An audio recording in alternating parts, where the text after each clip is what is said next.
Suscríbase a Delfino Más en delfino.cr y disfrute de todas las entregas de Curul en Llamas y de mucho más contenido en audio. Delfino.cr. El chuchinguismo político. Chuchenga, diputado, chuchenga. Si va a ser por nosotros que este país se puede ir a la mierda. Y en lugar de ponerle Instituto Nacional de las Mujeres, ponerle Instituto Nacional de las Lesbianas. No tengo dinero ni nada que dar. Delfino.cr presenta Curul en Llamas, cubriendo y sufriendo la Asamblea Legislativa, porque alguien tiene que hacerlo. Hola queridos suscriptores de Delfino.cr, bienvenidos a un nuevo programa de Curul en Llamas, el podcast semanal donde les comentamos los temas más relevantes e irrelevantes de la Asamblea Legislativa. Les saluda Luis Madrigal desde el viernes 12 de noviembre del 2021, como siempre en compañía de... May, espero que todas y todos estén muy bien. ¡Qué semanita! Los temas de esta semana, nada más se los voy a poner así. El primer tema que apuntamos para esta semana se llama los desastres de la semana. Ese es el término políticamente correcto porque habíamos dicho una palabra que además después del D se empieza con P. Lucho va a tener pero que si la pongo, May me va a censurar como me censuró la semana pasada, que esta vez sí lo escuché y me censuró efectivamente. Por cierto, te quedó muy bien la edición porque ni siquiera se notó. Exacto. Yo dije, aquí fue donde dije la palabrota y May me la quitó. Pero bueno, así es esta cosa. Pero bueno, empezamos. También vamos a hablar de empleo público, que ya se votó el informe de la Comisión de Consultas de Constitucionalidad y que sigue ahora para este proyecto. Vamos a hablar de los nombramientos que hace la Asamblea en la Corte porque llegaron 2 magistrados. Hoy tenemos una noticia agridulce que dar en relación a nombramientos. Y además vamos a hablar de los presupuestos que se votaron esta semana y obligaron a sesiones extraordinarias el día de hoy por los desastres de la semana. Entonces empecemos por ahí, Luis. Empecemos con los desastres de la semana. ¿Qué fue lo que pasó? A ver, ¿qué pasó acá?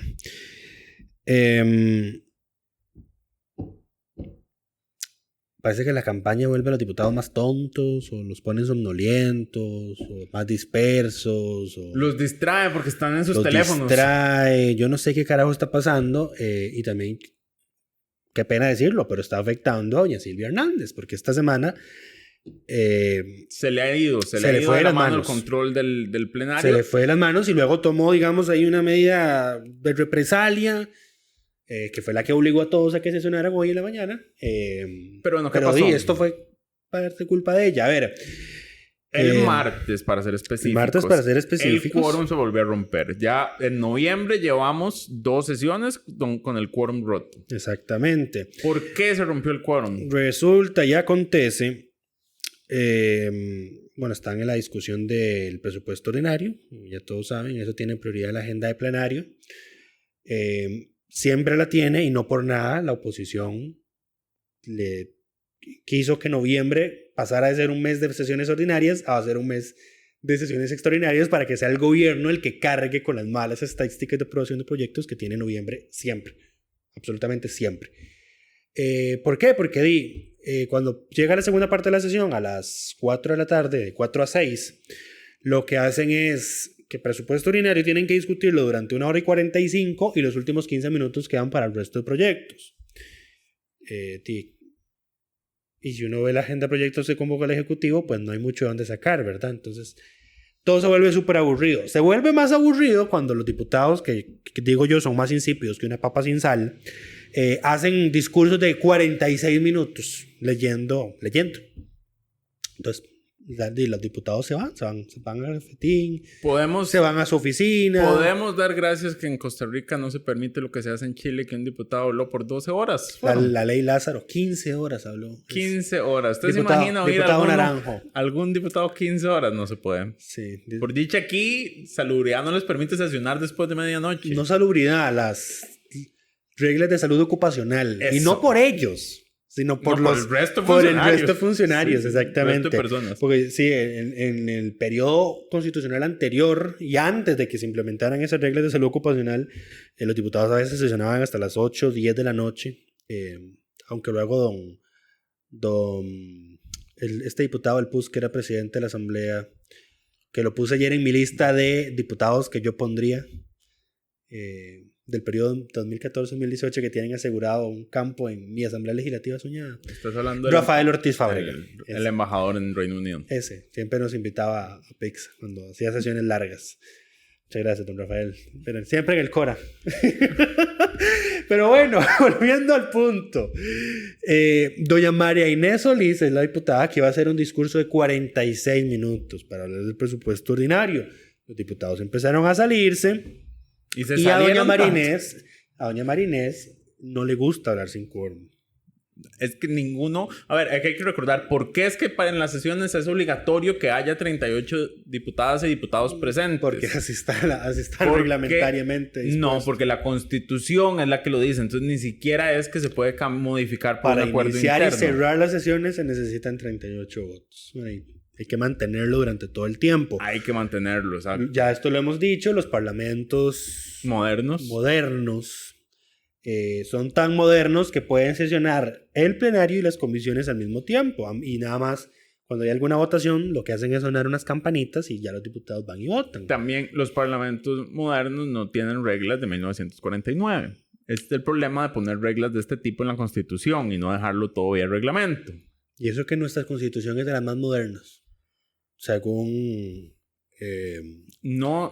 depende con quién te compares. Según uno de los dos de la región americana. No, nuestra Constitución es la más vieja. Estás contradiciendo a uno de los dos candidatos a magistrados de la Sala Constitucional a reelegirse ahorita en diciembre. Nada más digo yo. No lo digo yo, lo dijo uno de ellos dos y creo que estoy seguro que fue Luis Fernando Salazar. Pero eso es posible, pero nuestra Constitución es probablemente la más vieja de todo el continente, porque desde que el del 49 que se aprobó nuestra Constitución hasta la fecha, todos los demás países la han cambiado porque todos han pasado por procesos de dictaduras. Estás contradiciendo magistrados a la Constitucional, solo digo yo. En fin, se rompió el quórum cuando María Inés empezaba a hacer su discurso 46 minutos. Doña Silvia dijo, pues sí, solo hay 28 diputados presentes, corre el tiempo reglamentario. El tiempo reglamentario son 5 minutos. Ese es el plazo que tienen los diputados para volver al plenario, que haya 38, que doña Silvia diga, se reanuda la sesión y volver a salirse. Que era el jueguito del escondite que don Pablo Heriberto dice estaban haciendo volver a salirse hasta que vuelva a decir la presidencia, no hay quórum, corre el tiempo reglamentario. Aquí hay un problema con lo que pasó ese día. Además de que ese jueguito es inaceptable, ¿verdad? Es necedad. Es necedad, sí. Lo que pasó fue que doña Silvia parece que se salió del plenario mientras corría el tiempo reglamentario. Corre el tiempo reglamentario, voy a ir al baño. Sí, puede ser que dijo. Pues que se haya ido al baño, sí. Y tal vez se quedó hablando ahí con alguien afuera.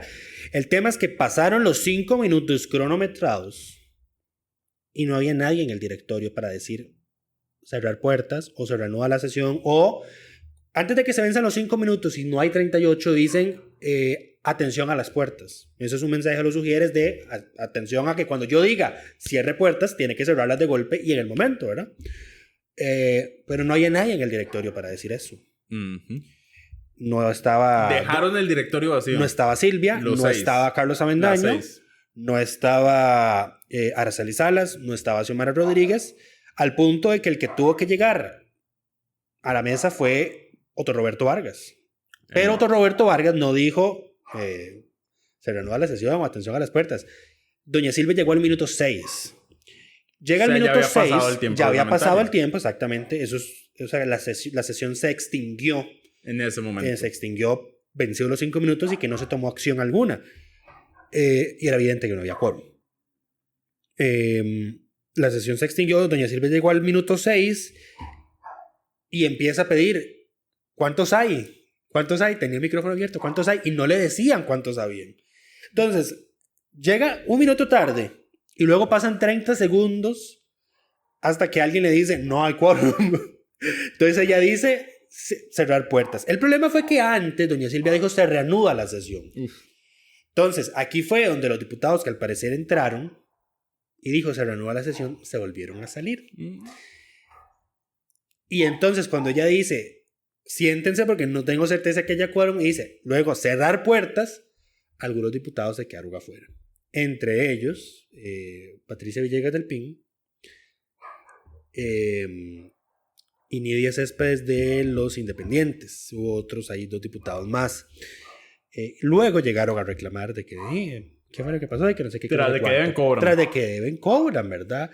El tema es que ya la sesión no podía continuar. El único antecedente de que esto haya ocurrió en el 2008. De hecho, si uno se va a la versión comentada del reglamento, que es la que tiene todas las resoluciones de la presidencia, los acuerdos de plenario y toda la cosa, las resoluciones de la sala constitucional, ese es el antecedente. Y ni siquiera, no fue una ruptura de quórum, fue que se prolongó demasiado un receso, se venció el tiempo y no hubo nadie para decir se reanuda la sesión o se rompió el quórum. Entonces simplemente la sesión se extinguió. A doña Silvia se le hizo un colocho al intentar explicar qué era lo que había pasado según el acta. O sea, lo que dijo era ininteligible. No se entendía. Pero en síntesis dice, se venció el tiempo y no había quórum, pasaron listas, solo habían 37. Y dice, bueno, es evidente de que cuando yo llegué no había quórum. Entonces, la sesión no puede continuar, se levanta la sesión.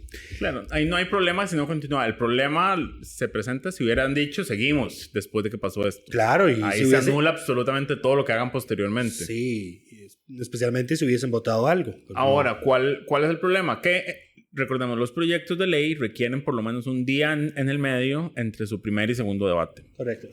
Ese día era el día máximo para que se votara los presupuestos extraordinarios. El octavo, que es el último que queda, porque el séptimo ya lo habían aprobado. El octavo es el de Habdeba. El octavo es el de Habdeba, el séptimo es el de CONAVI, que ya se había aprobado en segundo debate.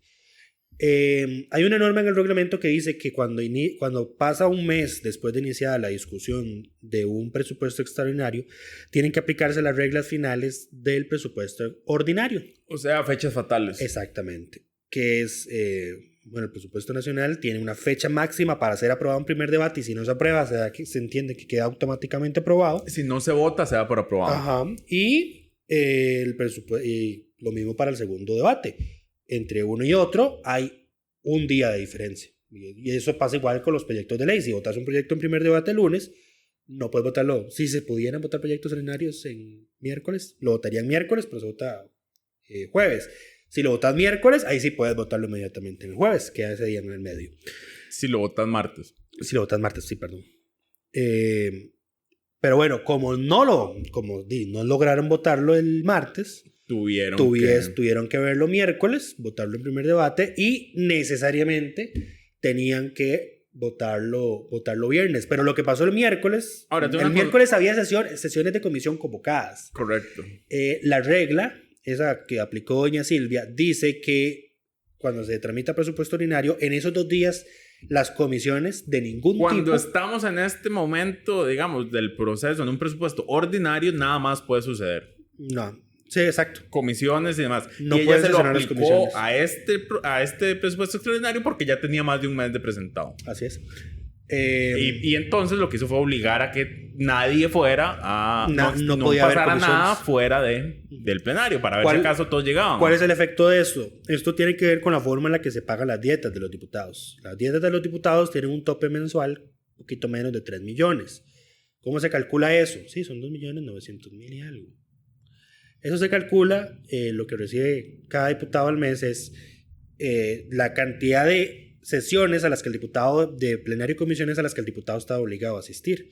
No todos los diputados tienen la misma cifra de obligaciones porque no todos integran la misma cantidad de comisiones. Ni las comisiones convocan a la misma cantidad de sesiones. Exactamente, más ahora que estamos en extraordinarios. O sea, ya por estar en extraordinarias, el trabajo de las comisiones es muy escaso.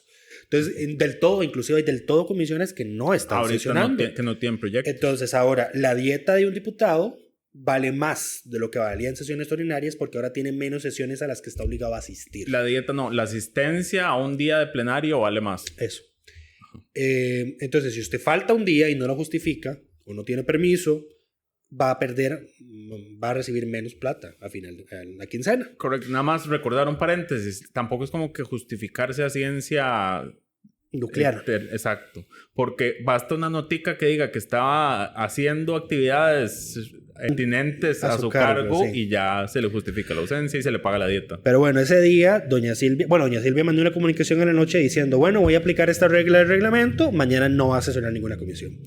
Entonces se cancelaron las sesiones de la Comisión de Infraestructura, que tenía previsto verlo del tren eléctrico, la Comisión de Asuntos Jurídicos, que está con el proyecto de exoneraciones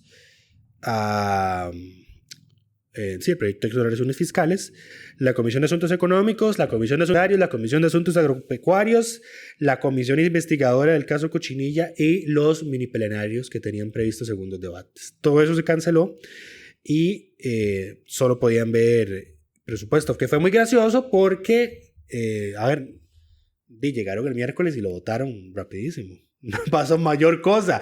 Perfectamente las comisiones pudieron sesionar en la tarde, pero doña Silvia dijo no. Regañados todos.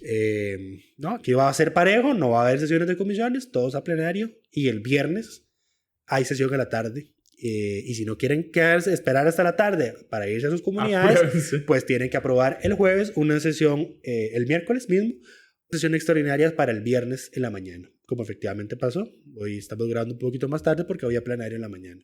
Correcto. Y que al final se aprobó el presupuesto, digamos, adelantemos ese tema, sin mayor discusión, sin mayor detalle, con la oposición de la unidad, me parece. Con María la Inés Solís es la que la he escuchado más vocalmente hablar en contra de este 39 presupuesto. a favor, 6 en contra en segundo debate.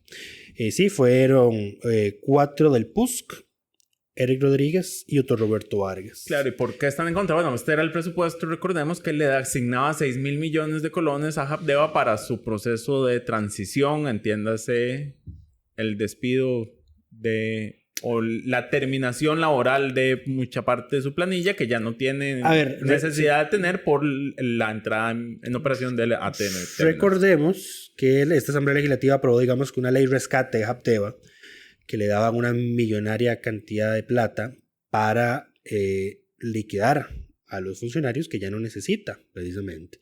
De hecho, en el dictamen del presupuesto salen ahí todas las estadísticas de cuánto tenía planilla Habdeba antes y cuánto tiene ahora. Lo que pasa es que eso no se había terminado.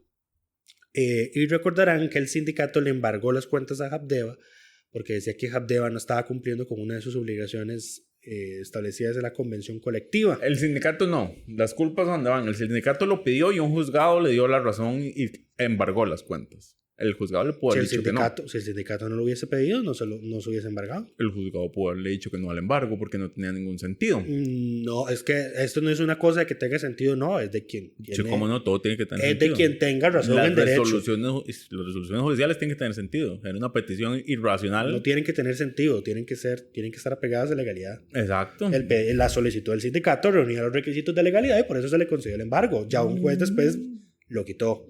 ¿Estás acusando al juez de prevaricato?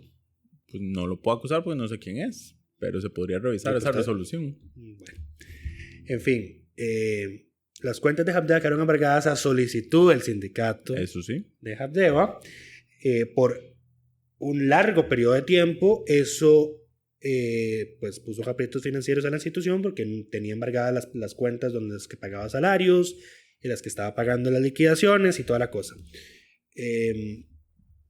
Cayó la pandemia. Y sigue Habdeba recibiendo menos barcos por la entrada en operación de la terminal de contenedores de Moín.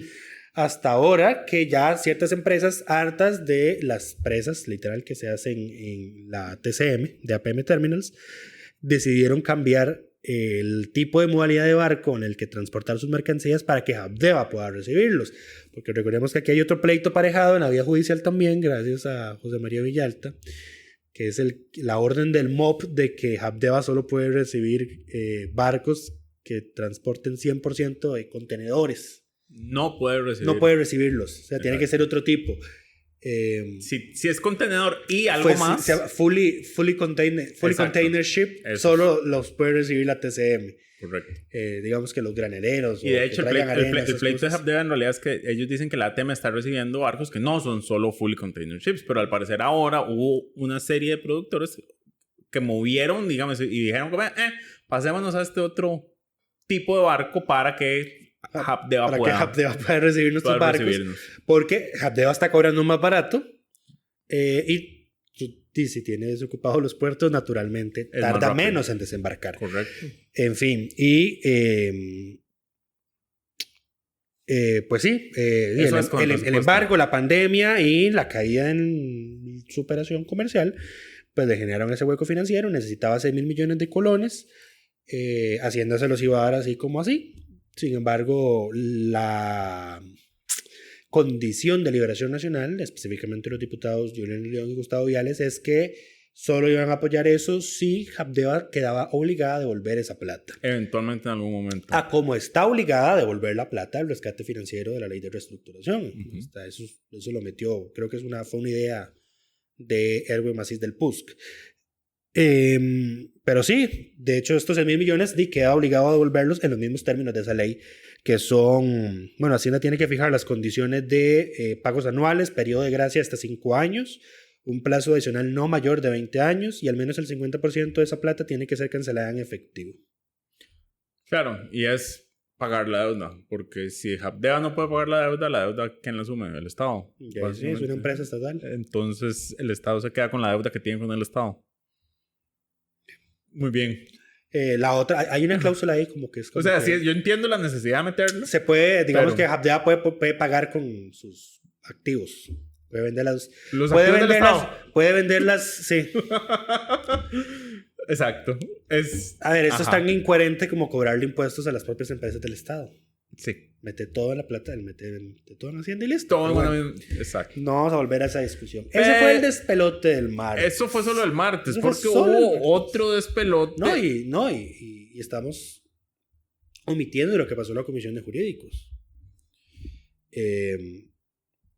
A ver, ese mismo día, la Comisión de Jurídicos tenía en la mañana sesión para ver el proyecto de exoneraciones fiscales, que forma parte de la agenda del FMI.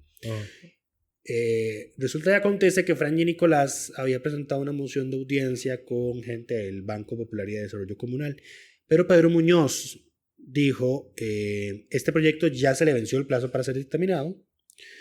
El artículo 80 del reglamento dice que no se aceptan mociones después de vencido ese plazo. Y hay mociones que yo presenté a tiempo, que están primeras que esas y tienen que verse primero. Y yo no voy a retirar mis mociones a menos de que usted, doña Franji, retire su moción de audiencia. Resulta y acontece que Servicios Técnicos se sacó de la manga una interpretación de que el artículo 80, la guillotina, que dice que una vez vencido el plazo para dictaminarse un proyecto, las mociones se votan sin discusión, no se pueden presentar nuevas mociones de fondo, pero al parecer sí de orden, y las mociones de audiencia son de orden. Dice Servicios Técnicos que sí se deben permitir, aunque esté vencido, porque la audiencia es a favor del proyecto, a favor de que los diputados tengan los suficientes insumos para tomar decisión informada sobre el proyecto. Entonces, Servicios Técnicos dice que al ser las audiencias una moción de orden y que lo que no se puede presentar son mociones de fondo, entonces sí. No le aplica la guillotina legislativa. No le aplica la guillotina. Y nada más, esto suena a algo que se va a terminar resolviendo en la sala constitucional si alguien mete una consulta de constitucionalidad a la forma de este proyecto una vez se apruebe. De hecho, tengo entendido que ya doña Yorleni León hizo como una reserva de que sobre ese criterio de servicios técnicos en hacendarios, porque eso fue una sacada de la manga. Esto suena, sí. Es que, a ver, recordemos que servicios técnicos es como un oráculo griego. Responde al mejor postor. No solo responde al mejor postor, responde solo lo que le preguntan y responde al mejor postor. Entonces, se saca a veces estas interpretaciones que uno no logra comprender muy bien. Sí, pero bueno, Pedro Muñoz dijo, ese criterio es bastante cuestionable y en todo caso yo no voy a retirar mis mesas hasta que usted retire la suya. Hicieron ahí recesos y tuvieron conversaciones extra micrófonos. Fran ya accedió a retirar la moción, salió unos minutos a conversar con la gente del Banco Popular de que ya no la iban a recibir y Pedro Muñoz cumplió con su palabra de que iba a retirar sus mociones, pero había mociones de fondo presentadas que sí se puede tener que sí votar tenían que votarse, incluido un texto sustitutivo. Fue tan caótico ese día. A ver, primero Fran empezó la sesión con el micrófono apagado. Ese fue, sí, ya sé. Empezó con el micrófono apagado. Luego, hasta el rato se dio cuenta y es como, bueno, tengo que volver a repetir todo lo que ya dije, ¿verdad? Para que quede en el acta, porque recordemos que no es que haya alguien ahí typeando todo lo que dice cada una de las dos congresistas, sino que hay un sistema de audio que transcribe automáticamente y alguien revisa. Si no se graba, no hay acta. Bueno, y lo otro fue que parece que se olvidaron de cómo funcionan las comisiones dictaminadoras. Al punto de que no sabían si las mociones de fondo, que no eran texto sustitutivo, iban primeras que los textos sustitutivos. Le preguntan a Servicios Técnicos y luego interviene José María Villalta, pero como es que eso ya como que todos lo sabemos, Los textos sustitutivos siempre van Primero. de primero y el resto de mociones se ordenan. A ver, Servicios Técnicos respondió y respondió mal. Entonces tuvo que salir Villalta a corregirlos. Respondió mal la forma en la que se ordenan el resto de mociones. Villalta le dice, el resto de mociones de orden se ordenan por el número del artículo del proyecto que modifican, y si hay más de una moción que modifica el mismo artículo, esa se ordena por el orden en el que es presentada. Lo que pasa es que como ese día no tenían previsto de ver las mociones, no estaban numeradas, no estaban ordenadas, nada, no tenían nada preparado. Ya las numeran, ¿verdad? Y toda la cosa. Y empiezan a votar. Y aquí es donde sale la revelación de la nación. Llegan a la moción 14, que la presentó José María Villalta, y esa moción lo que hacía era quitar del texto sustitutivo los 3 artículos que van y pretendían cobrarle impuestos sobre la renta al salario escolar de los empleados públicos. Y parece como que nadie se dio cuenta, salvo ellos, como, uy, mira lo que causó esta moción, porque rapidito metieron una moción de revisión para dejar la vara en firme. Y a pesar de que Franji dijo, pero terminemos con las mociones, empezaron a insistir, no, veamos la revisión, porque el resultado, según lo anunció doña Franji, fue de 5 a favor, 4 en contra. No, mentira, que fue de 4-3. Fue de 4-3, vamos a ver. 4-2, 4 a favor, 2 en contra. Entonces, don Jorge Luis Fonseca, que estaba fungiendo como secretario de la comisión en ese entonces, le dice a doña Franji, necesito un receso. Sale con ella a la comisión y cuando regresa ya había que levantar. Entonces la moción de revisión no se votó y lo que hicieron no quedó en firme. Naturalmente, los medios de comunicación empezaron a publicar, los diputados de la Comisión de Jurídicos acaban de darle una estocada al proyecto de la agenda del FMI porque quitaron renta del salario. Renta al salario escolar de los funcionarios públicos, exactamente. Y empiezan a reportar que los que habían votado a favor eran Carolina Hidalgo del PAC, José María Villalta del Frente Amplio, Franji Nicolás de Liberación y Paola Vega, los independientes, y que los que votaron en contra fueron Jorge Fonseca Liberación y Walter Muñoz del PIN. Lo que ocurre y acontece es que Carolina Hidalgo salió a decir en redes sociales que ya no había votado a favor. Que nadie supo que votó. Ajá, entonces dice, no, yo voté en contra. Y Paola Vega dice, no, ella votó a favor. Entonces los periodistas se van al área de comisiones a pedir el registro de votación y le responden, es que resulta y acontece que los diputados, cuando empezaron a hacer las votaciones, no cerraron los procesos. A ver, aquí para explicar un tema técnico. Cada vez que se vota, el presidente de la comisión o el secretario, no sé, eso es un funcionario técnico. Okay. El funcionario técnico tiene que poner qué es lo que se está votando. En ese caso, digamos, moción de fondo número 1. Exacto. Y ahí, esto es un sistema electrónico, en teoría. Entonces, los diputados cuando entran, ponen su huella digital y eso ya los loguean al sistema. Entonces, ya quedan habilitados para votar. Cuando se abre el proceso, todos aparecen como ausentes o no votaron.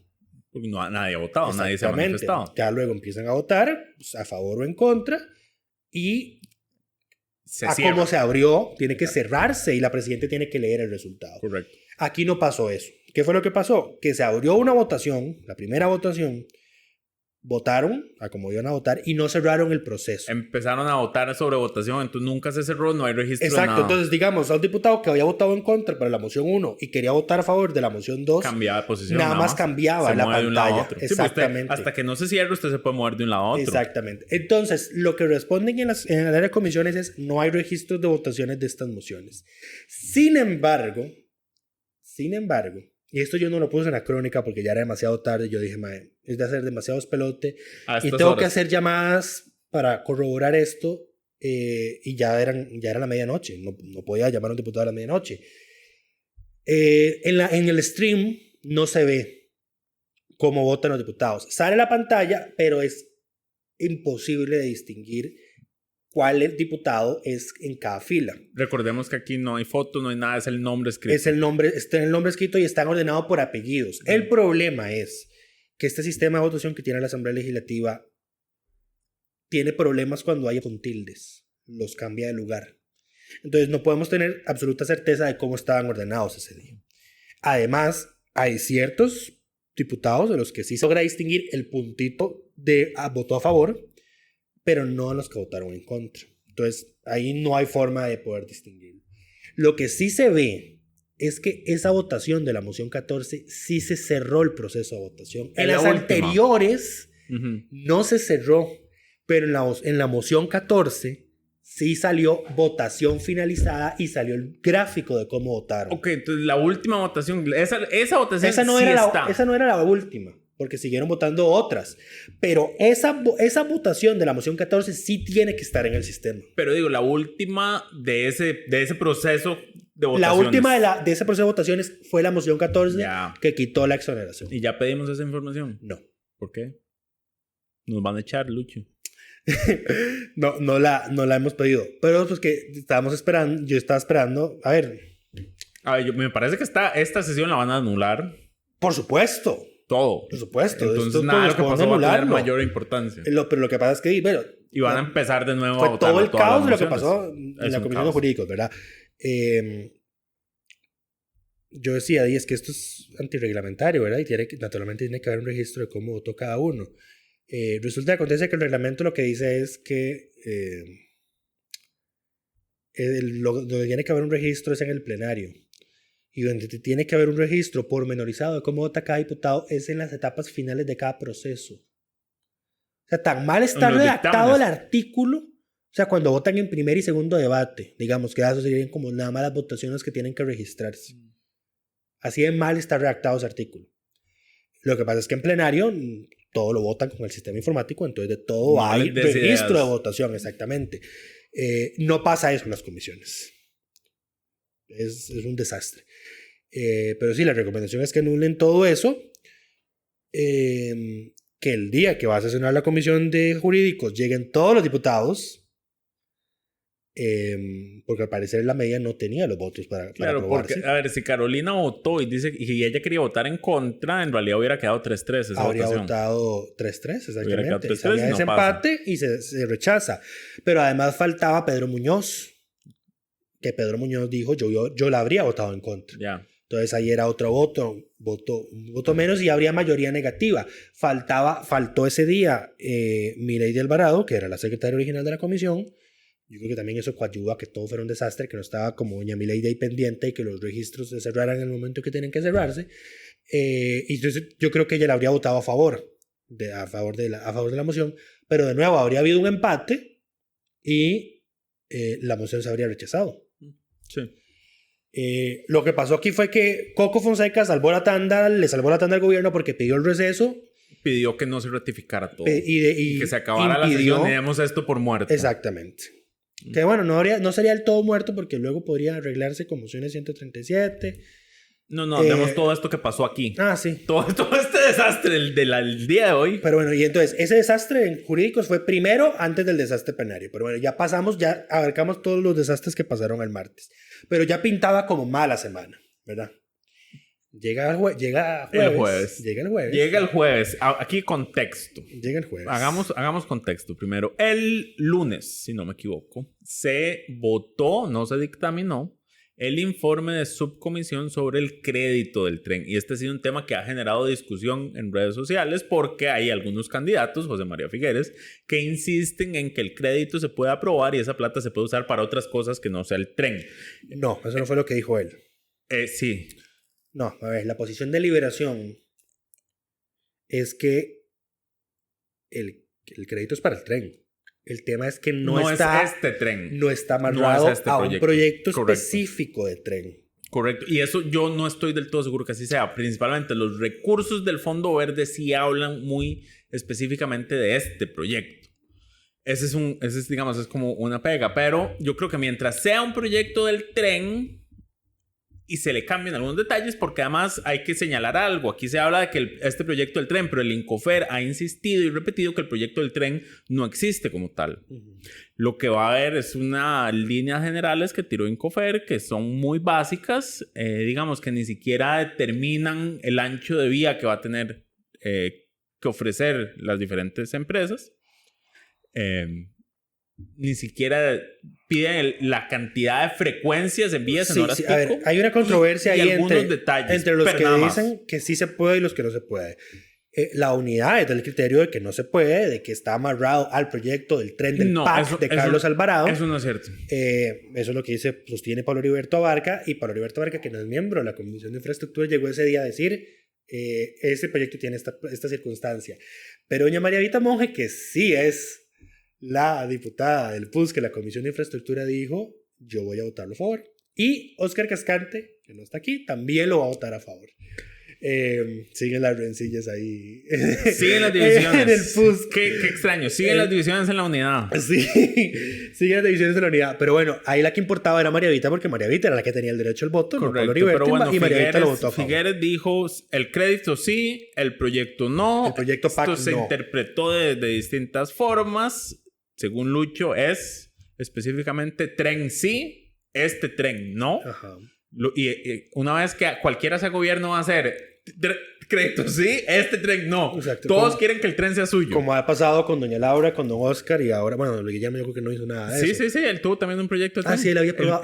Durante el periodo de él fue que se aprobó la ley. Cada uno No me acuerdo, de los últimos gobiernos ha tenido su propio proyecto del tren que la oposición no le ha dejado avanzar. Y bueno, felicidades al próximo presidente o presidenta, porque le va a pasar exactamente lo mismo. Esperemos que venga con un proyecto de tren que satisfaga a la nunca va a quedar satisfecho. Nunca se va a quedar bien. No, jamás. Pero bueno, entonces, a lo que iba con el detalle del proyecto específico es que el proyecto lo que está pidiendo Incofer son términos muy generales. En el estado que está ahora. Entonces ni siquiera tiene El nada problema definido. es que esto ya salió a licitación, ¿verdad? No. Sí, ya salió a licitación. No.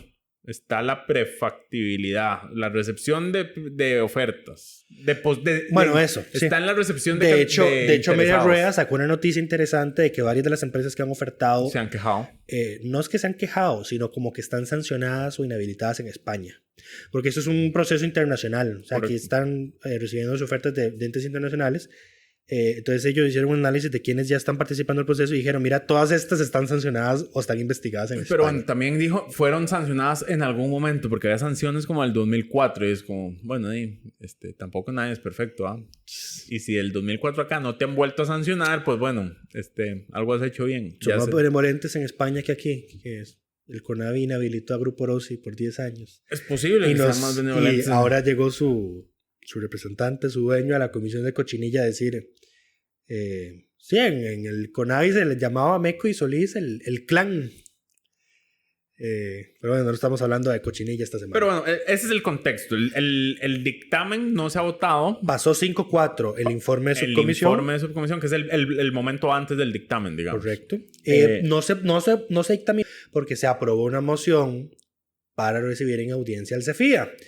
Y el proyecto, el expediente del tren, del crédito, ya está con plazo de dictaminar vencido. De nuevo. Pero en la Comisión de Infraestructura dijeron, sí, nosotros sí vamos a aceptar el criterio de servicios técnicos. Vamos a aceptar el criterio de servicios técnicos. Audiencia, sí, yo ocupo que alguien me cuestione, me lleve a la sala ese criterio. A ver, que no entiendo yo por qué, si ya el CEFIA se había pronunciado por escrito en el expediente. Pero bueno, y tampoco... Tenían que tener sesión el miércoles y no hubo sesión. No hubo porque doña Silvia lo canceló todo. Ok, entonces ese es el contexto general de por qué el tren era tema. Es porque salió en algunos medios que ya se había dado el visto bueno desde la comisión. Eso todavía no ha sucedido. ¿Qué pasa? Al finalizar el control político del jueves, ya cerrando, yo creo que ya había terminado. Ya había terminado, empezaron a pedir la palabra por el orden la diputada del PIN, Silvia Patricia Villegas, si no me equivoco. Y se pone a decir que el gobierno está adoctrinando con los exámenes y las pruebas FARO porque está hablando y una pregunta habla de... del tren eléctrico. Del tren, una pregunta en las pruebas que estaban haciendo ese día habla del tren eléctrico. Entonces que se estaba ideologizado. Que el tren estaba ideologizado, sí, dijo, sí. Más o menos. A ver, Dito, naturalmente eso fue escuchante de preocupar, ¿verdad? Porque uno no, como estaba metiendo una pregunta del tren. Pero resulta acontece. A ver, doña Patricia lee el ítem, pero no lo lee completo. Exacto. Dice el inicio del ítem. El proyecto de transporte por tren eléctrico a doble vía para el área metropolitana consiste en un sistema de viaductos elevados, infraestructura a nivel de calle, sobre el que viajarán las unidades con una velocidad promedio de 35 kilómetros por hora. Y para de leer. El tema es que la pregunta no termina ahí. Ahí no hay pregunta. Ahí no hay pregunta, es un enunciado es una afirmación. exactamente. Dice la pregunta completa. Bueno, el diseño cuenta con 42 estaciones ubicadas en 15 cantones. Según la información suministrada, suponiendo que se trata de un movimiento rectilíneo uniforme, es correcto afirmar que el tren A recorre una distancia de 35 kilómetros cada hora, B varía la velocidad en 35 kilómetros cada hora, o C acelera a razón de 35 kilómetros cada hora. Ahora, esta segunda parte la leyó Carolina Hidalgo a la hora de responderle. pero también pidiendo la palabra por el orden. Y empezaron a pedirse la palabra por el orden. Lo que pasó es que Patricia Villegas dijo, esto sí es adoctrinamiento, Esto es y el adoctrinamiento. PAC está metiéndole su ideología estúpida a los niños. Eso dijo. Entonces Carolina Hidalgo pide la palabra por el orden, por el desorden, y dice que yo aquí tengo que intervenir para decir dos cosas. Uno, que el ítem es una pregunta de matemáticas, de física mate para ser específico. Que física mate no existe y que la materia se llama física, pero bueno, de física o de física mate, como quieran decirle. Bueno, yo estuve en el colegio, se llamaba física matemática. Y lo segundo es que el tren no es una ideología política. Creo que tenemos que revisar el concepto de lo que es una ideología política, porque el tren no es una ideología. A ver, vamos a ver. Es muy grave. Es correcto, eso dijo. Y bueno, aquí el desastre fue el siguiente, porque se empezaron a pedir la palabra por el orden. Sí. Hasta que Paola Vega pidió la palabra y dijo, yo sí voy a hablar por el orden. Y lo que quiero es que usted, señora presidenta, por favor, detenga este control político que hemos estado media hora haciendo control político y un debate adicional por el orden. Y eso no se puede. Estamos dando un espectáculo. Estamos dando un espectáculo lamentablemente vergonzoso hacia afuera. Ahora, y efectivamente, porque todos los periodistas parlamentarios empezamos como, están peleando por un ítem de matemática. correcto. Y lo peor es que ya lo habíamos, ya la imagen esa andaba rondando en Twitter desde hace rato, entonces ya gente la había visto y rapidísimo. Hubo un tiempo de reacción muy rápido. Yo cuando escuché esa vara, yo dije, ahora, ¿de verdad estás peleando por esto? Luego vi que era una pregunta matemática y yo dije, me estoy risa, no lo podía creer. No voy a negar que esto se pudo haber ahorrado. No tenías porque pudiste haber hecho cualquier otro tipo de pregunta. Pudiste haber preguntado por el tren transiberiano. Era una versión del examen. Había más versiones. Ni siquiera le tocó el mismo examen a todos. Era solo una de las versiones. Demasiada payasada. Pero el debate político en este país... No contenta con haber dicho que el tren era una ideología y que Carolina Hidalgo le dijera el tren no es una ideología. Patricia Villegas volvió a pedir la palabra y es como, y pregunta yo a vos, ¿es el tren o no una ideología? Y alguien que no logró distinguir la voz, pero tengo dos sospechas muy puntuales y las voy a decir. O fue Soy Labolio o fue Shirley Díaz. Fue alguna de las dos, pero no logro distinguir la voz muy bien. Y si no fue ninguna de las dos, mucho menos paso adelante. Mucho menos sé quién fue. Pero cuando Patricia Villegas, ¿eso no el tren, una ideología? Alguien le responde a grito pelado, sí. Claro. Entonces le dice, eso sería todo, doña Carolina, que tenga buenas tardes. Es un show. Por Dios, mae. Es un desastre. Entonces lo que dice doña Silvia es que no tenemos nada hasta las 4 que empieza la segunda parte. Mentira. Podía meter, porque llegó a las 4 y metieron la moción de posposición. Porque además del pleito con el tren, previamente en control político había salido Pablo Heriberto Abarca a decir, ¿vieron, diputados, que el presidente nos respondió a través de la prensa y que no va a posponer el código QR? Bueno, en el PUSC, una gran mayoría, que yo no entiendo cuando hablan de grandes mayorías. O sea, eso es una fracción de ¿qué? ¿De 7 horas? ¿De 6? 8. Bueno, es que... Pues es una fracción de 8 dividida en 3 y 5. Exacto. A ver, grande no sos. Entonces no hables de grandes mayorías. La tercera menos pequeña. Exacto. Y lo que dice es, no les vamos a votar mociones de posposición ni proyectos de interés del Ejecutivo. 5 minutos después estaban votando, bueno, llegó a las 4, votaron la moción de posposición, todos a favor. Jonathan Prendas también intervino y dijo, un montón de insultos es al gobierno, y lo que dijo es que el presidente iba a tener los 3 largos, tortuosos y tristes meses de sesiones extraordinarias porque no lo iban a votar. Absolutamente nada. Digo, nunca le hemos guiñado el ojo, entendiendo como nunca le hemos votado nada y ahora mucho menos. Exacto, pero bueno, ahí están los 6,000 millones para Habdeba que se votaron hoy. Exacto. Palabras más, palabras menos. Exacto, qué bonito, ¿verdad? En fin, ahora, queremos darle el reconocimiento a la diputada Paola Vega por su intervención y por llamar al orden y por sí hacer una moción de orden cuando pide Por la sí palabra. hacer una intervención moción por el orden. Exacto. Porque ya hemos repetido en varios episodios que este tema es recurrente y doña Silvia les está dejando hacer control político con la idea de hablar por el orden, y eso no es por el orden. Y el debate, digamos, para eso está la presidencia, para que no pasen estas cosas. Sí, y no solo eso, ya ha pasado que hay intervenciones con insultos, que pasan videos, Anuncios. pasan anuncios de campaña electoral en las pantallas del plenario, pasan videos atacando a otros diputados. El más patético que vi fue el de Dragos. El de Dragos fue el que atacaba. Ese fue el punto más bajo que hemos llegado. Ese era un video en el que atacaba a otro Roberto Vargas. Y doña Silvia no interviene. No los detiene. No los detiene. En el viejo plenario no pasaba esto. Yo no sé si es porque estaba prohibido o porque técnicamente no podían pasar videos. No podían pasar videos. Pero esto, digamos, empezó a dar en este nuevo plenario. Sí, y de hecho fue todo un tema en la reunión de jefaturas de fracción del jueves porque Liberación pidió que se pusiera orden a eso. Porque... Yo pedí en mis redes, en Twitter específicamente, que por favor una moción para prohibir los videitos en plenario. Sí, el tema es que lo que Liberación quería es que se hiciera una revisión previa a lo que se va a pasar por las pantallas, y eso es censura previa. Eso correcto, es eso no. Entonces, aquí lo que hay que prohibirles es prohibirles, usar, o sea, exacto. si quieren usar una presentación sin audio, que lo puedan hacer, Sure. pero que no puedan usar audios. Pero claro, ya los veo con sus teléfonos en el micrófono como hacían antes. Sí. ¿Te acordás? Para pasar audios. Sí, sí. Yo del todo no los dejaría usar. Yo no los dejaría usar videos. Que hablen. Ni videos ni presentaciones. A ver, el Parlamento es para que hablen ellos. Sí. Tanto que les gusta de que dicen, no, es que cuando venimos a hablar. Cuando uno se queja, exactamente, cuando uno se queja que hablan mucho, dice, el Parlamento es para hablar. Bueno, pues parle usted. Hable usted, no se grabe antes. Oiga, es que a veces ponen hasta clips de documentales de noticias, o ponen noticias, o un programa ahí que hizo, no sé, Más que Noticias, de la historia contando la audiografía tal. Lee la voz, hace tu trabajo. Descarado.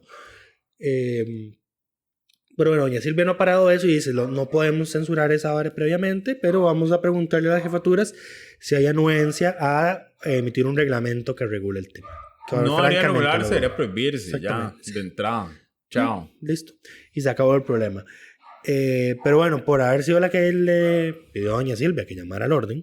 Por llamar al orden. Y porque no hay nada más rescatable esta semana. Esto nos pasa cuando hay sesiones extraordinarias, porque hay menos proyectos, menos discusiones. Los 3 largos, tristes y tortuosos meses son para nosotros. No, en realidad no te puedes quejar porque tenés que cubrir menos cosas. Pero hay menos cosas sucediendo. ¿no has notado que ahora tardo más en mandar el reporte? Sí, porque tenés que buscar más. Exactamente. Pero es que es una por otra lucha. Hay que ganarse el salario. Exactamente. No, francamente, prefería los días donde votaban 10 segundos debates.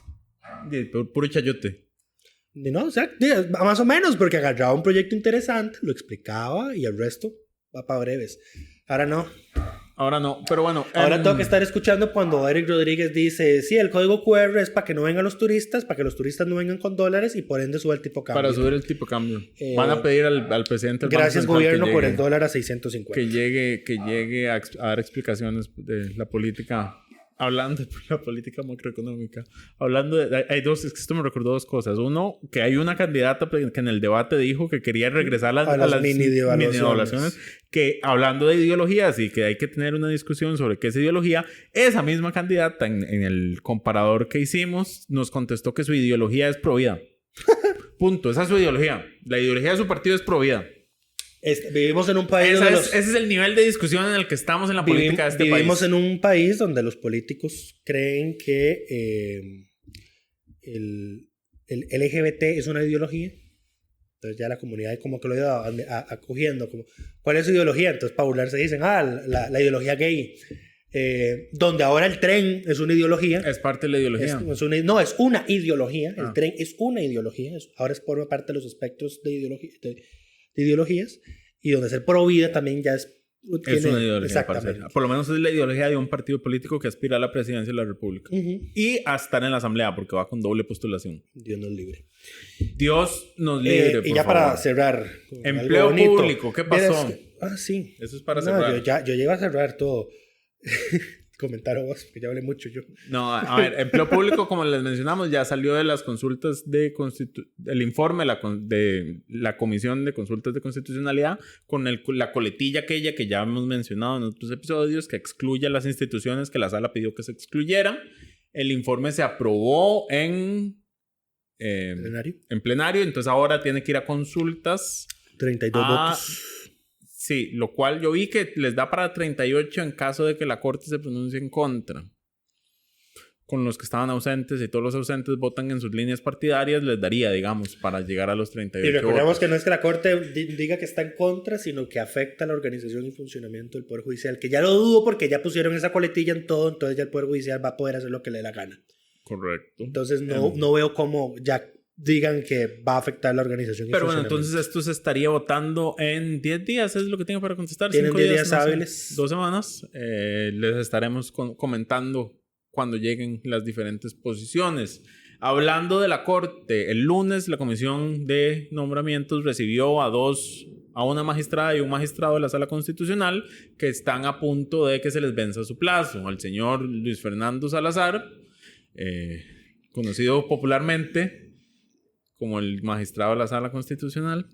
Y Apliqué, para los que no se dieron cuenta, apliqué censura con mis ojos. La magistrada doña Nancy Hernández. El tema con doña Nancy era que había una cierta reticencia en la asamblea porque ella estaba nominada Que nadie se atrevió a ser público, son unos cobardes. Exacto, Son unos pero cobardes. que ella estaba nominada para ser magistrada de la Corte Interamericana de Derechos Humanos. Entonces nosotros esto lo mencionamos hace un par de semanas y dijimos, bueno, es que si ella queda electa en la Corte Interamericana, tiene que renunciar a la sala porque va a haber una sobreposición ahí de jurisdicciones. Si no hay conflicto de interés, porque de todas formas los jueces... Ella no puede conocer Los jueces casos de Costa nacionales Rica. no pueden conocer casos de su propio país en la Corte Interamericana, pero lo cierto es que la Sala Constitucional de Costa Rica es uno de los tribunales de su tipo que más trabaja en el mundo. En fin, entonces, el es un trabajo punto es súper que desgastante. la discusión se acabó porque en su presentación, antes de que iniciaran las preguntas, doña Nancy dijo, si yo soy electa a la Corte Interamericana, voy a renunciar a mi puesto en la Sala Constitucional porque era lo que correspondía. Y Era hoy lo que sin le previo tocaba. aviso nos despertamos a las 9 de la mañana con el anuncio, ya la OEA está votando. La votación al parecer se ejecutó el día de hoy y doña Nancy quedó... Al parecer no, se ejecutó hoy. Bueno, sí, perdón. La votación se llevó a cabo el día de hoy y resultó electa junto con otras 2 magistradas, si no me equivoco, van a pasar de 6 hombres y una mujer a 4 hombres y 3 mujeres. Un avance Van a para la entrar- paridad de género en el sistema interamericano. Habían 4 puestos vacantes en la Corte que asumen puestos el 1 de enero. Verónica Gómez de Argentina obtuvo 17 votos. Rodrigo Bittencourt de Brasil obtuvo 19. Doña Nancy Hernández López obtuvo 16 votos. Fue la tercera más votada. Y hubo una segunda ronda de desempate entre la candidata de Paraguay, Miriam Josefina Peña Candia, y la candidata de Chile, Patricia Pérez Goldberg. Quedó la chilena en la segunda ronda. Ok. Esos serán quienes pasarán. Ya doña Nancy mandó un comunicado agradeciendo el apoyo de los países que la apoyaron, al presidente y al gobierno por haberla nominado, y ratificó que en los próximos días va a anunciar, pues... Sí, estaría renunciando a partir del 1 de enero, que es cuando le Su toca renuncia. asumir formalmente, pero es lo más probable. No, porque el nombramiento ella se vence en diciembre. Sí, pero ella no tiene que esperarse. A que, digamos, ella no, el nombramiento se renueva automáticamente. Ella puede renunciar a partir del 1 de enero. El tema es que yo no creo que la asamblea... No le va a hacer el feo de hacerle un berrinche porque se espera hasta el 1. Pero entonces vas a poner a la asamblea a votar para reelegirla por una semana. Vos sabés que la asamblea no está obligada a votarlo. Lo que propones es que no se conozca el expediente. Ajá. No están obligados a votarlo. No tiene absolutamente ninguna obligación y eso no varía absolutamente nada porque ella va a renunciar a partir del 1 de enero. Diría yo que es lo más sensato. Ok. Es una buena... De Es una buena idea, pero del todo no me agrada. De todas formas, no, a ver, esto es las felicitaciones y es un honor tener a doña Nancy en la Corte Esta es la noticia Interamericana. agridulce que yo mencionaba que les teníamos que dar. Doña Nancy quedó electa. Es un honor para el país, es un Es grave un- riesgo para Es un para el gane país al mismo magnífico tiempo. para la Corte Interamericana. Es una pérdida muy grande ¿Por para qué? la Sala Constitucional. Para nadie es oculto, esto yo ya lo he dicho, que la sala tiene un giro hacia lo conservador desde que empezaron a nombrar esta asamblea. Recordemos, esta asamblea legislativa ya ha nombrado 9 de los 22 puestos de la Corte Suprema de Justicia. El otro miércoles van a nombrar los que faltan de la Sala Tercera. Tienen además un puesto pendiente abierto, propietario, estoy hablando de propietarios nada más, un puesto abierto para la Sala Primera que van a votar próximamente, en algún momento, y además ahora se les abre una nueva vacante. Esto significa que esta Asamblea Legislativa estaría definiendo la conformación de la mitad de la Corte Plena. Esto también significa... Es un abuso. A mí me parece un por supuesto. abuso. No, y esto debería plantearse seriamente en... Puta, es que una reforma constitucional tarda demasiado en aprobarse. Pero a ver, a como lo hizo esta asamblea, que va a terminar escogiendo 11, o decidiendo sobre 11, la asamblea... Decide sobre más, porque esta asamblea le ha tocado conocer suplentes, muchas sí. ratificaciones. También, sí. O sea, este periodo, porque esto sucede cada 8 años, recordemos. Son periodos de 8 años. Todo cayó aquí, porque a esta asamblea Exacto. le tocó conocer la renovación de Paul Rueda, la renovación de Fernando Julia Cruz. Varela, la renovación de Fernando Cruz. O sea, en realidad esta asamblea... La de Jesús Ramírez. No, la de Jesús Ya Ramírez está. fue la la asamblea anterior. anterior. Sí, fue el periodo anterior. Y bueno, como son periodos de 8 años, el próximo, por ejemplo, la próxima asamblea no le va a tocar absolutamente ningún nombramiento más allá de que alguien se pensione. Muy probablemente Fernando Cruz en algún momento se pensione, es el que yo veo que estaría, que se muera Jesús Ramírez algún día. Todos sabemos que él no se va a pensionar. Lleva ¿cuántos procesos de reelección? Él ya lleva 33 años en la corte. Sí. Y hace rato que llega a dormirse a las sesiones de corte plena. Wow. Y ahí sigue. Y a él no lo sometieron a votación para renovarle el nombramiento. Pero bueno. Wow. En fin, los dos, tanto Luis Fernando Salazar como doña Nancy, habían tenido votación favorable unánime en la Comisión de Nombramientos para ser reelectos, pero bueno, ya doña Nancy veremos qué hace. No me extrañaría que no sometan a votación ninguno de los dos informes. Te lo anuncio. No sería raro. May estaba muy emocionado aquel día que votaron en la Comisión de Nombramientos sobre Luis Fernando, porque decía, esta es la primera vez que sí entrevista con Luis Fernando para el puesto propietario. Para el porque puesto que tiene. Resulta que acontece que Luis Fernando Salazar llegó al puesto que tiene en la Sala Constitucional de rebote. Sin haber concursado Sin haber por él. concursado. Él concursó por una suplencia. Él estaba concursando por una suplencia, había participado de otros concursos, pero para el puesto que tiene efectivamente ahora nunca lo habían participó. entrevistado. Sí. Es un honor que por fin lo hayan entrevistado. De hecho, él hizo ese comentario. ¿Sí? Es un honor estar aquí por primera vez. Por primera vez hablando con usted. También fue algo interesante en esas audiencias que los dos magistrados, bueno, más que todo doña Nancy, mencionó de que ahora hay una especie de satanización de que los magistrados se hablen con los diputados. Dice que eso era muy común antes, pero supongo que fue después de lo que pasó con el cementazo, que eso ya no se ve, ¿verdad? Y uno No. como ciudadanía lo ve y ahora es como... No estoy seguro que sea eso. Yo creo que ha habido también una mayor interacción entre específicamente la Asamblea y la Sala Constitucional a través de las consultas de constitucionalidad, que ha hecho que todo se vuelva un conflicto de interés. es probable. Porque cualquier cosa a la que usted hable con un diputado es altamente probable que va a terminar llegando a su despacho en la Sala Constitucional, porque la cantidad de consultas sobre proyectos polémicos es casi un fijo, digamos. Ya es un nuevo requisito. Un proyecto polémico va a ir a la sala. Sí. De nuevo, eso sí hay que reformarlo. Eso sí lo reformaría. Pero bueno, estamos hablando de reformas constitucionales. Pero bueno, lo que yo quería mencionar es que debería plantearse seriamente una reforma de que una asamblea legislativa no puede decidir por tantos magistrados. Eso es un abuso. Un límite. Eso debería tener un límite, de verdad. se podría, pero ocupas una reforma constitucional. Pero tendría mucho sentido que los nombramientos se distribuyan de una forma más equitativa y tenga un tope. Y que la Asamblea tenga un plazo máximo para hacer nombramientos, porque esto no habría pasado Esto es culpa si de la Asamblea anterior hubiese hecho los nombramientos que le tocaba hacer cuando le tocaba hacerlo. Esto es culpa de la Asamblea anterior, exacto. Bueno, en parte, aquí también juega las renuncias que tuvo el Poder Judicial por el escándalo del cementazo en 2018, que fueron 3 de un solo. ¿Te acuerdas? Un despido y 2 renuncias en la sala tercera. Entonces eso le dio, tras de que tenían ya, les dio 3 adicionales. Pero bueno, yo creo que ya, ahora sí, eso es todo por esta semana. Lo que quería mencionar para cerrar es que dije ayer que voy a empezar un proyecto a largo plazo de mencionar, de crear una asamblea legislativa de ensueño. Entonces estaba haciendo memoria de cuáles diputados del periodo constitucional anterior yo quisiera volver a ver como diputados junto con otros mejores diputados de cada periodo. Ya tengo cierta lista de diputados de este periodo, pero me lo voy a reservar para no herir susceptibilidades. Porque publiqué la del periodo anterior y ya vi un me gusta de un exdiputado que claramente lo entiendo como un reclamo de porque yo no estoy en esa lista. Haga introspección y lo sabrá. Pero del periodo anterior yo incluía a Sandra Pisk, a Michael Arce, a Carla Prendas de Liberación, a Marcela Guerrero del PAC, a Edgardo Araya del Frente Amplio y a Rafael Ortiz del PUSC. Van 6 de 57.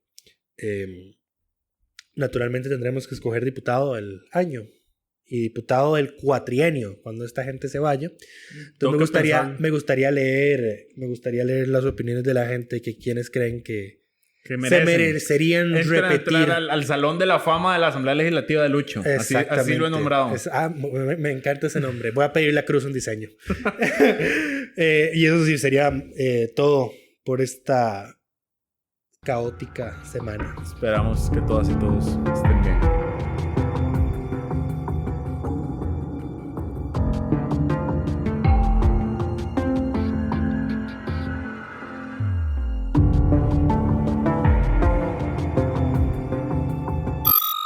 Suscríbase a Delfino Más en delfino.cr y disfrute de todas las entregas de Curul en Llamas y de mucho más contenido en audio. Delfino.cr